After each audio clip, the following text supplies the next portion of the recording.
O tema de hoje corresponde à primeira semana, o estudo da primeira semana do mês, né? Que na casa de Francisco foi dia 1º e aqui entre nós é dia 4, né? Aliás, dia 5. E nós vamos falar ainda, estamos falando da introdução do Livro dos Espíritos.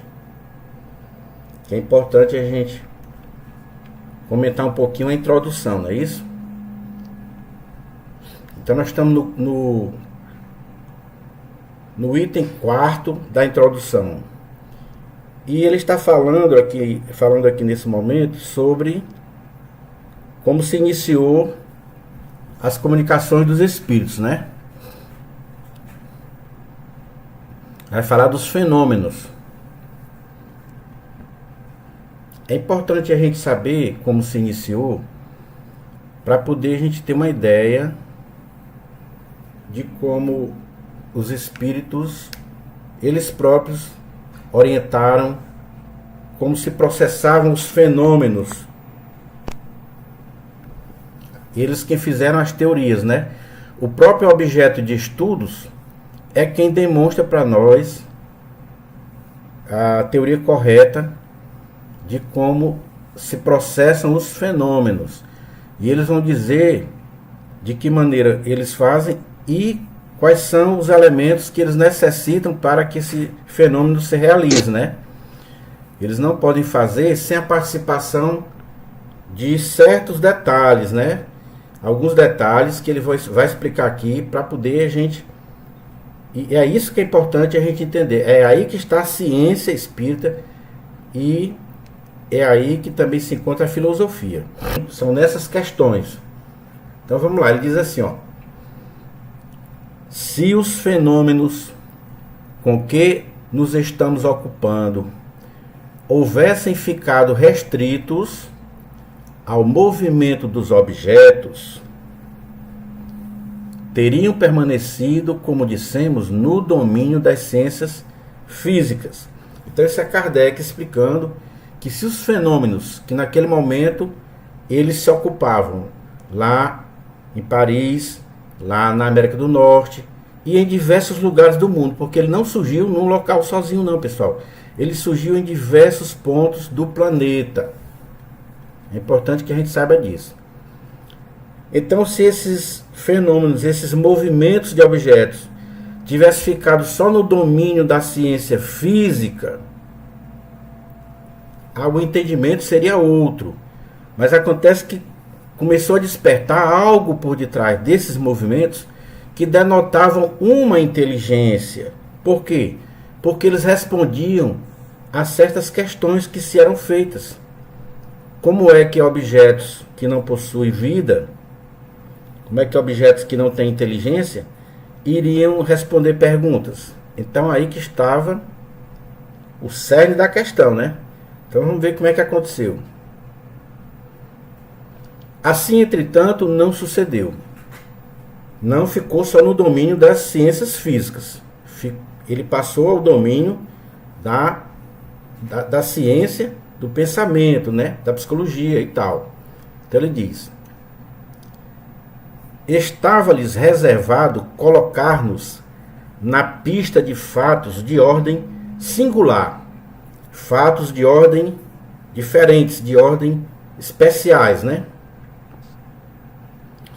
Acreditaram haver descoberto, não sabemos pela iniciativa de quem, que a impulsão dada aos objetos não era apenas o resultado de uma força mecânica cega. Olha só, então, o movimento dos objetos, o impulso que era dado naqueles objetos, nas mesas principalmente, não era o resultado apenas de uma força mecânica cega, né? Havia algo que demonstrava, havia um pensamento por detrás daqueles movimentos. Que havia nesse movimento a intervenção de uma causa inteligente. Uma vez aberto esse caminho, conduziu a um campo totalmente novo de observações. Aí se iniciou uma verdadeira pesquisa, análise desses fenômenos, né? Um campo novo de observações se pôs em cima disso daí. De sobre muitos mistérios se erguia o véu. Olha só, pessoal. De sobre muitos mistérios se erguia o véu. E mistérios esses que vêm desde o início do mundo, né? Sempre houveram as manifestações, desde que o mundo é mundo. Sempre houveram as histórias de fantasmas, né? A gente já viu isso aqui. Sempre houveram histórias contadas nos romances e tal. Só que nunca se conseguiu demonstrar como aquilo era feito.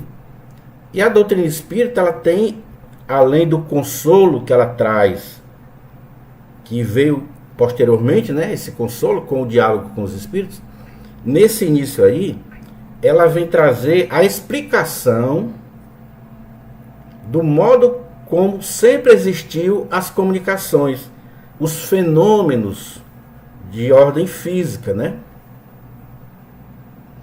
E vai-se com isso descobrir uma lei natural, que é a lei dos fluidos, que é por causa dessa lei dos fluidos que há a possibilidade dos espíritos se comunicarem conosco. Que fluidos são esses? Vamos saber de onde esses fluidos são, qual é a sua origem, quem possui esses fluidos. Tudo isso a gente vai ver no decorrer do nosso estudo, né? Haverá com efeito, no caso, uma potência inteligente? Isso é uma questão que se faz já na análise desses fenômenos. Então, será que há uma potência inteligente? Aí ele diz, tal é a questão. Então vamos analisar se há. Se essa potência existe, qual é ela? Qual a sua natureza? E qual a sua origem? Então são questões que se fazem em cima disso daí, né? Portanto, é uma doutrina filosófica. Por isso que diz que é uma doutrina filosófica, porque é de questões, de perguntas, de análise. Encontra-se acima da humanidade, né? Essa origem, ela se encontra acima da humanidade. Eis outras questões que decorrem da anterior. As primeiras manifestações inteligentes se produziram por meio de quê? De mesas que se levantavam e com um dos pés davam certo número de pancadas. Olha só como era. Respondendo desse modo um sim ou um não, conforme fora convencionado a uma pergunta feita. Então, aquelas pessoas que ali estavam, naquele local, onde existia essa mesa, e eles se reuniam ao redor dela, e essa história eu já contei para um grupo de adolescentes numa determinada escola lá de João Pessoa, que eu já até contei essa história aqui, foi muito bacana. Os alunos, quando terminou a aula, saíram me seguindo, não aceitaram continuar as aulas lá no colégio, queriam que eu continuasse a história, e eu fiquei debaixo de uma árvore lá, na hora do... Entre o intervalo de uma aula e outra, eu fiquei falando sobre esse assunto, e foi muito interessante isso daí, há muitos anos atrás, né? Exatamente essa história. Eles convencionaram que os espíritos dariam uma pancada se a resposta fosse sim, ou duas pancadas se a resposta fosse não. Aí eles faziam perguntas, e a mesa batia com um só pé. Ela batia no chão uma vez ou duas vezes. Então assim percebia-se que havia uma inteligência por detrás daquilo, porque a mesa não tinha condição da mesa responder, que ela não possui cérebro, né, não? O próprio Kardec, quando foi analisar isso aí, quando convidaram ele disse assim, eu só me daria ao trabalho de ir a uma reunião dessas aí, quando vocês me provarem que existe, que uma mesa possui cérebro. Então, portanto, vocês veem que Kardec, ele não foi o iniciador desse tipo de pesquisa, não. Já haviam outros pesquisadores. O fenômeno já existia nos Estados Unidos, na Inglaterra, na França, em diversos lugares do mundo, na Europa, quase toda. E convidaram Kardec para participar de uma dessas reuniões, e Kardec disse: não, eu não vou me dar o trabalho de ir para uma reunião pueril, boba dessa, né? Quando um grande amigo dele, que era um homem sério, e ele conhecia que o cara era sério, convidou.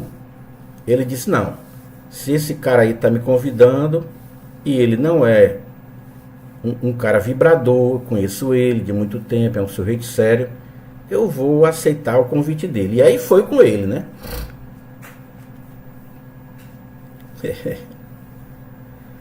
Até aí, nada de convincente havia para os céticos, quer dizer, para aqueles que não creem, né? Para aqueles que duvidam. Até aí, enquanto a mesa batia, respondia uma pergunta, respondia outra, os céticos continuavam com seu ceticismo, porquanto bem podia crer que tudo fosse obra de quê? Do acaso, que era por acaso que aquela mesa estava batendo. Devia existir alguma explicação, né, que eles não sabiam, mas que com certeza iriam descobrir. Mas o povo não abandonava aquelas reuniões, o povo ia, porque aquilo era novidade, aquilo era um divertimento, né? Então todos iam para aquela reunião. Obtiveram-se depois respostas mais desenvolvidas. De que modo? Com o auxílio das letras do alfabeto. Olha só, pessoal, eles colocaram lá no chão as letras do alfabeto, de uma certa forma espalhadas no chão, talvez num papel, né?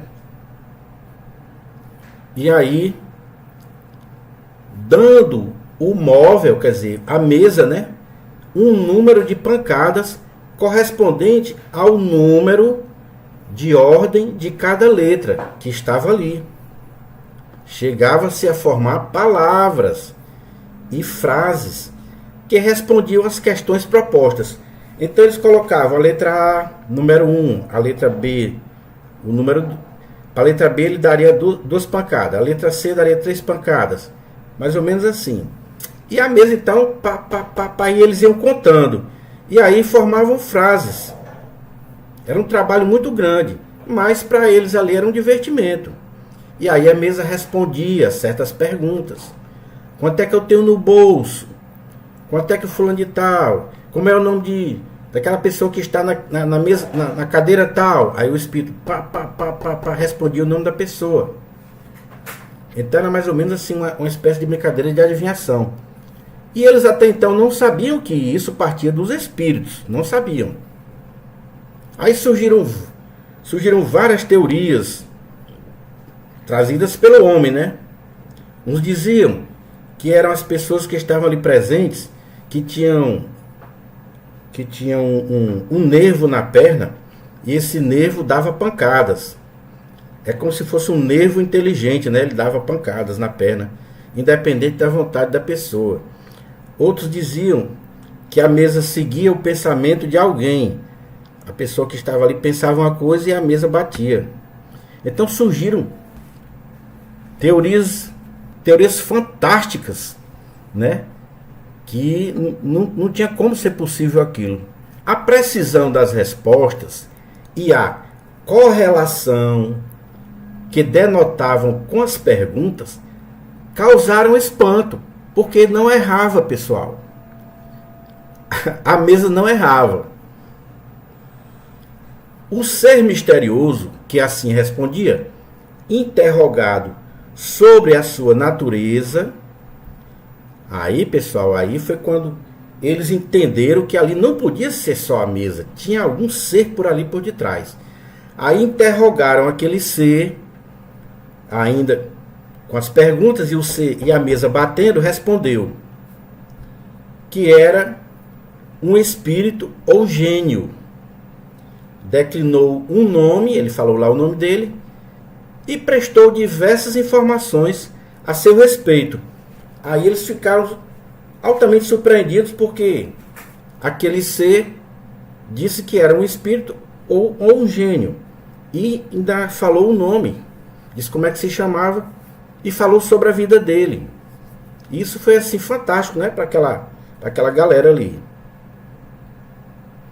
E aí Kardec começou a perceber que só podia ser isso daí, não podia ser a mesa. Aí Kardec começou a se aprofundar nessas pesquisas. Aí foi que ele se interessou por isso. Foi nesse momento. Há aqui uma circunstância muito importante que se deve assinalar. Olha aí, o que é que a gente precisa entender que aconteceu nesse momento. É que ninguém imaginou os espíritos, pessoal. Ninguém imaginou os espíritos como meio de explicar o fenômeno. Ali ninguém imaginou que eram espíritos que estavam explicando aqueles fenômenos. Aquilo surgiu do próprio espírito que ali estava, a informação surgiu dele próprio. Vejam bem a diferença. Não foi teoria de ninguém. Isso é importante que nós, estudiosos da doutrina, saibamos desse detalhe aí. Foi o próprio fenômeno que revelou a palavra. Olha só, pessoal. Então, qual é a diferença dessa pesquisa, desse tipo de ciência, para a ciência comum? É que na ciência comum, os cientistas partem de uma teoria elaborada para explicar os fenômenos. Eles criam uma teoria e com aquela teoria eles vão dizer, não, isso aí ocorre por quê? Acontece isso, isso e isso, e isso vai justificar o resultado daquela pesquisa, daquela fórmula, daquilo que eles estão fazendo, né? A teoria do cientista é essa. Enquanto que aqui não. O próprio fenômeno foi quem veio dizer que se chamava, era um espírito, e que veio explicar como é que se produzia, como é que ele fazia aquilo. Então foi o próprio fenômeno que revelou a palavra. Muitas vezes, em se tratando das ciências exatas, se formulam hipóteses para ter-se uma base de raciocínio. Foi o que eu quis dizer agora. Aqui ele explicou melhor. Mas aqui não é o caso. Nesse caso aqui é diferente. Tal meio de correspondência era, porém, demorado e incômodo. Então, vamos analisar aí, vamos perceber, né? E vamos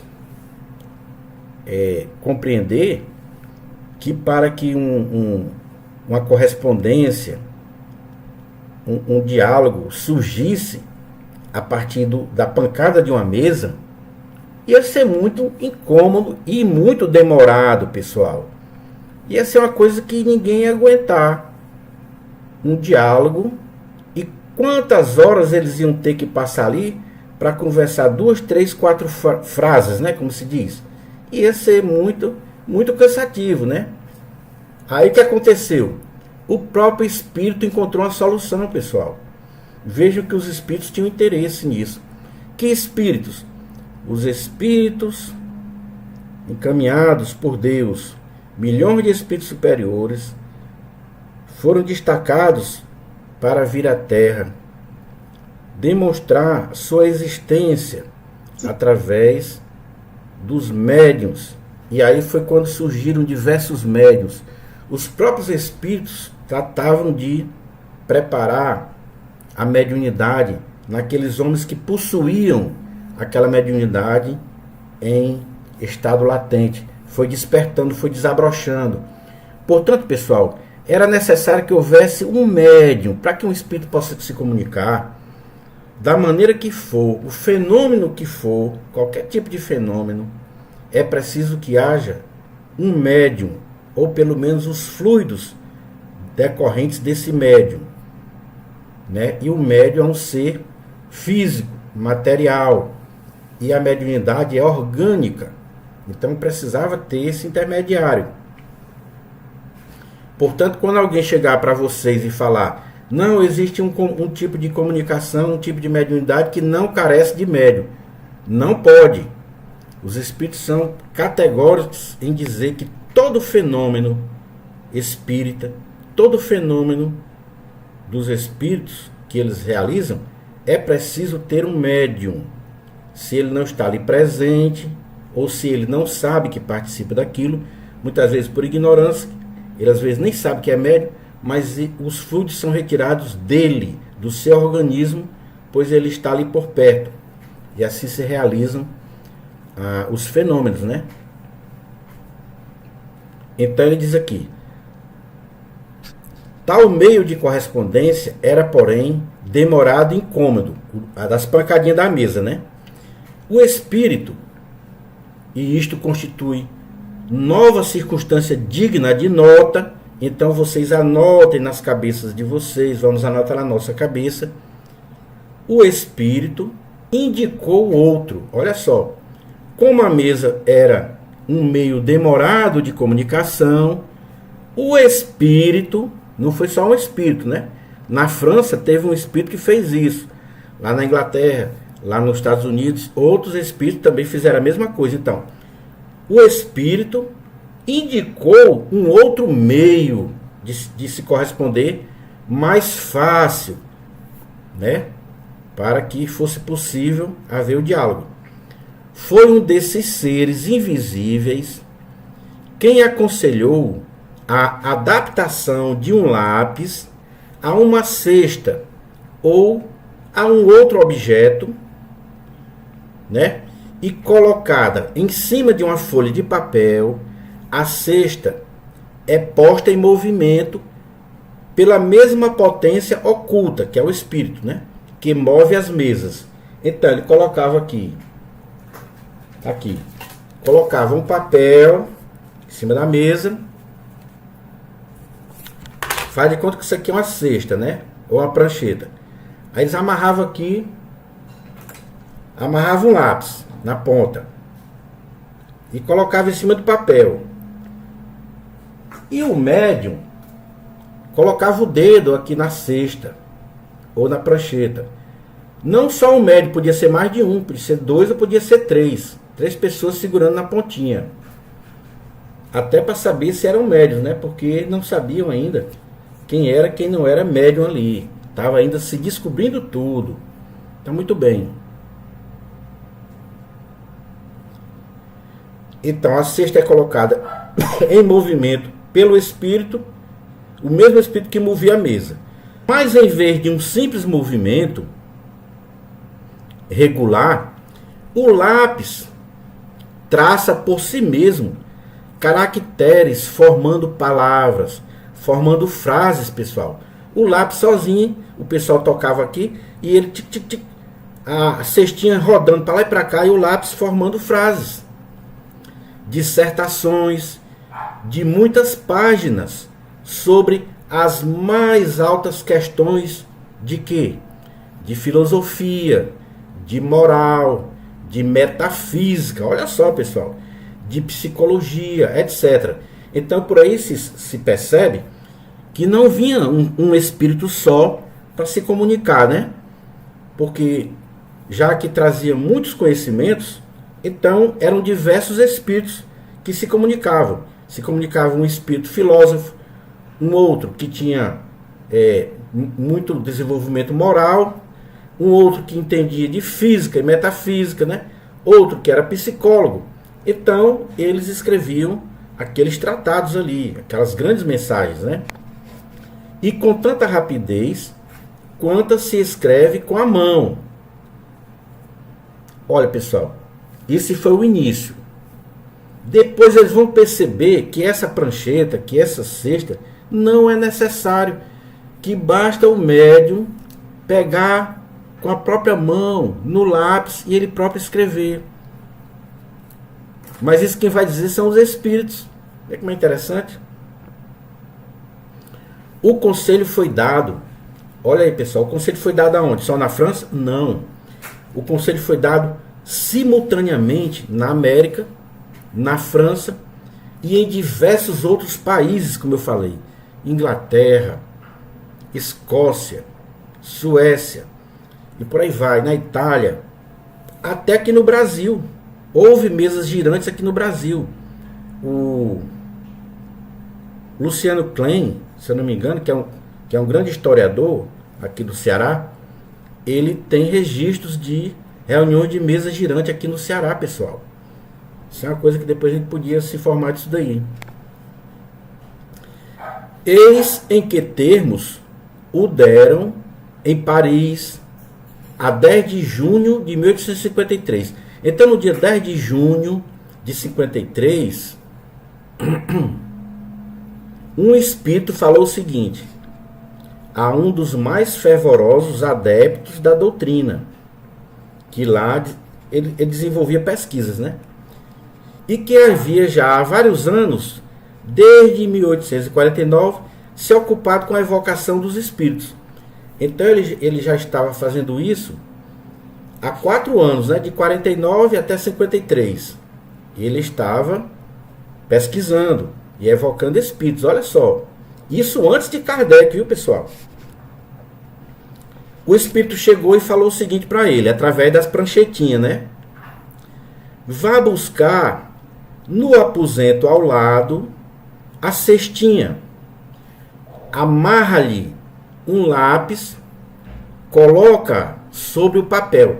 Então ele formou isso, não foi com a cesta, ele formou isso na pancadinha da mesa, ainda a perninha da mesa batendo lá. Deve ter demorado como todo para ele formar essa frase aí, né? Ele disse que pegasse um lápis, amarrasse na cesta e colocasse em cima do papel. Põe os dedos sobre a borda, né? Que vai haver o fenômeno.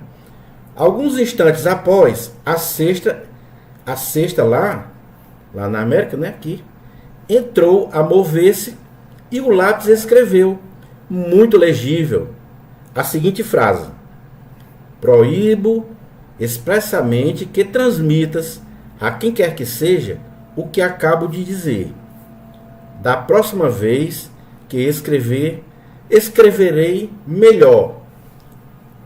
Essas foram as 2 frases que o Espírito falou naquela mensagem, através da primeira mensagem que o americano lá recebeu com a prancheta, pessoal.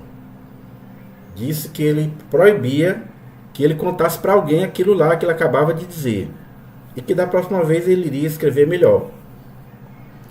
Não me pergunte por que ele falou isso, que eu não sei dizer. Por que ele proibiu ele fazer isso, né? De falar, né? Então vamos lá. O objeto a que se adapta o lápis, não passando de um mero instrumento, completamente indiferentes são a natureza e a forma que tenha esse objeto. Então, podia ser uma cesta, uma prancheta, como eu falei. Podia ser algum objeto parecido com um controle, um pedacinho de madeira, qualquer coisa que tivesse à mão. Daí o haver-se procurado dar-lhe a disposição mais cômoda. Assim é que muita gente se serve de uma prancheta pequena. Aí começaram a criar pranchetas pequenas. Outros fizeram pequenas mesinhas para amarrar na perninha dela o lápis, né?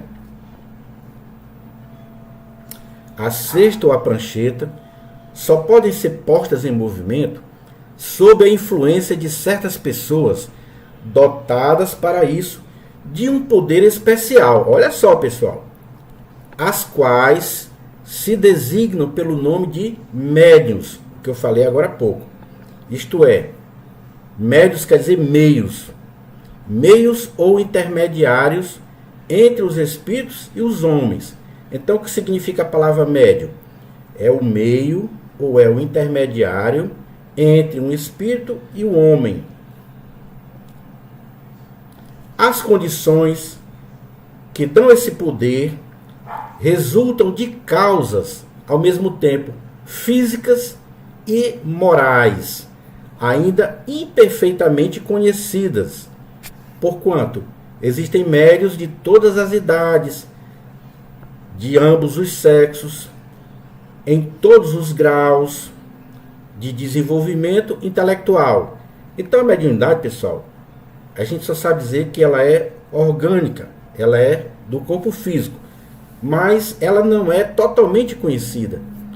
E para que a pessoa e que o médium ele precisa de duas coisas,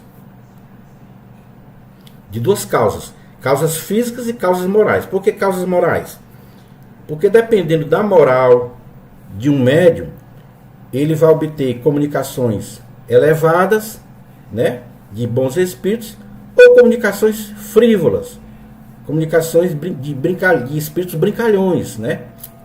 Então, é importante a moral nesse sentido. É, além disso, uma faculdade que se desenvolve pelo exercício, pessoal. Então, quem acha às vezes o pessoal me pergunta, como é que se desenvolve mediunidade? A gente pode desenvolver ou você já nasce com ela? Sim e não. Por quê? Porque eu nasço, não é obrigado eu desenvolver mediunidade na minha vida, né? Por exemplo, eu já estou com 60 e poucos anos, eu não gosto de dizer minha idade, porque eu ainda sou novo, mas eu nunca desenvolvi mediunidade ostensiva. Aliás, eu nunca desenvolvi mediunidade, né? Porque a minha mediunidade não é ostensiva, então eu não sou médium, né? Porém, se eu tiver, e todos nós temos, a mediunidade num grau pequeno, eu posso desenvolvê-la com o exercício dessa prática. Eu posso todo dia pegar um lápis, me recolher no meu quarto e fazer uma oração ao meu anjo da guarda, pedir que ele autorize me trazer algumas respostas daquilo aquilo que seja bom para mim, né? Falar sobre como eu devo melhorar os meus defeitos, como eu devo deixar de ser orgulhoso, essas coisas. E o Espírito bom, ele vai me trazer respostas que eu vou pensar que parte da minha cabeça, mas não parte. É resposta dele, porque vem através do nosso pensamento, uma vez que o Espírito fala a nossa consciência, né, pessoal? E você começa a escrever. Ali você desenvolve a mediunidade da escrita, né? E por aí vai. Então vamos passar aqui as perguntas, vamos passar aqui aos comentários, né, pessoal?